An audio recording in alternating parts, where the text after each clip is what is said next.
మహబూబాబాద్ జిల్లా తొర్రూరు డివిజన్ కేంద్రంలోని ప్రభుత్వ డిగ్రీ కళాశాల ప్రిన్సిపల్ బేతి సంతోష్ కుమార్ కు రాష్ట్ర ఉత్తమ అధ్యాపకుడిగా అవార్డు అందుకున్నారు. కళాశాల అభివృద్ధి కృషి చేస్తున్న అధ్యాపకులకు, అధికారులకు, ప్రజాప్రతినిధులకు పేరుపేరున ధన్యవాదాలు తెలిపారు. ప్రభుత్వ డిగ్రీ కళాశాల సొంత భవనం కోసం జైల్ అనే సంస్థతో 4 కోట్ల నిధులు విడుదల చేసింది. కళాశాల అభివృద్ధికి ప్రిన్సిపాల్ బేతి సంతోష్ కుమార్ ఎంతో కృషి చేశారు. దీంతో తమ సేవలను గుర్తించిన ప్రభుత్వం అతనికి రాష్ట్ర ఉత్తమ అధ్యాపకులుగా అవార్డు అందించింది.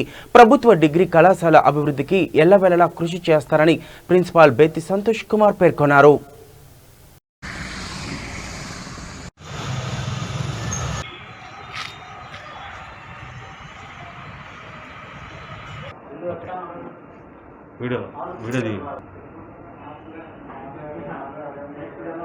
లక్ష్యం సమాజహితం తొర్రూరు డివిజన్ రిపోర్టర్ విజేందర్. ఈరోజు తొర్రూరు డివిజన్లో ఉన్నటువంటి ప్రభుత్వ డిగ్రీ కళాశాల అభివృద్ధి పదంలో నడుస్తూ ఉన్నది.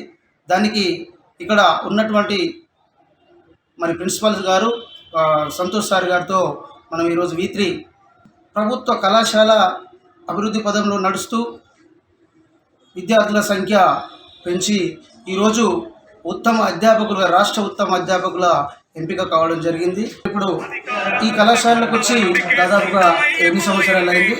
మీరు ఇక్కడ కళాశాలలో ఉన్నప్పుడు గతంలో ఏ విధంగా ఉండేది, సంఖ్య చాలా తక్కువగా ఉండేది, ఏ విధంగా పెంచారనేటటువంటి విషయంతో నేను వచ్చినప్పుడు కళాశాలలో దాదాపు 100 మంది స్టూడెంట్స్ వరకే ఉండేది. నేను వచ్చినాక స్ట్రెంత్ గణనీయంగా పెరిగింది. ఈరోజు దాదాపు 400 దాకా విద్యార్థుల సంఖ్య ఉంది. అదేవిధంగా నేను వచ్చినప్పుడు సాంప్రదాయ కోర్సులైన BA, BCom, BJC మాత్రమే తెలుగు మీడియంలో ఉండేవి. నేను వచ్చినాక అన్ని ఇంగ్లీష్ మీడియం కోర్సులు, కంప్యూటర్ కోర్సులు, అదేవిధంగా MPCS, అదేవిధంగా వొకేషనల్ కోర్సు అయినటువంటి BSc డైరీ లాంటి కోర్సులు, నూతన కోర్సులను ప్రవేశపెట్టడం జరిగింది. మా గౌరవనీయ కమిషనర్ గారు కొత్త కోర్సులు మాకు శాంక్షన్ చేయడం జరిగింది. దాంతో కళాశాలలో ఈసారి బాగా స్ట్రెంత్ పెరగడం జరిగింది. అదేవిధంగా నేను వచ్చినాక కాలేజీకి భవనం లేకపోవడం, సొంత భవనం లేకపోవడం అనేది గమనించాను. దానివల్ల విద్యార్థులు జాయిన్ కావట్లేదు అనేది అభిప్రాయానికి వచ్చినాక, చాలామందిని కలిసినాక కాలేజీకి భవన నిర్మాణం కోసం ల్యాండ్ అనేది చాలా అవసరం. సో దానికోసం ఏంటంటే కలెక్టర్ గారిని, మన గౌరవనీయ మినిస్టర్ గారిని, MRO గారిని అందరినీ కలిసి చివరికి 2.5 ఎకరాలు కళాశాల భవన నిర్మాణం కోసం సంపాదించడం జరిగింది.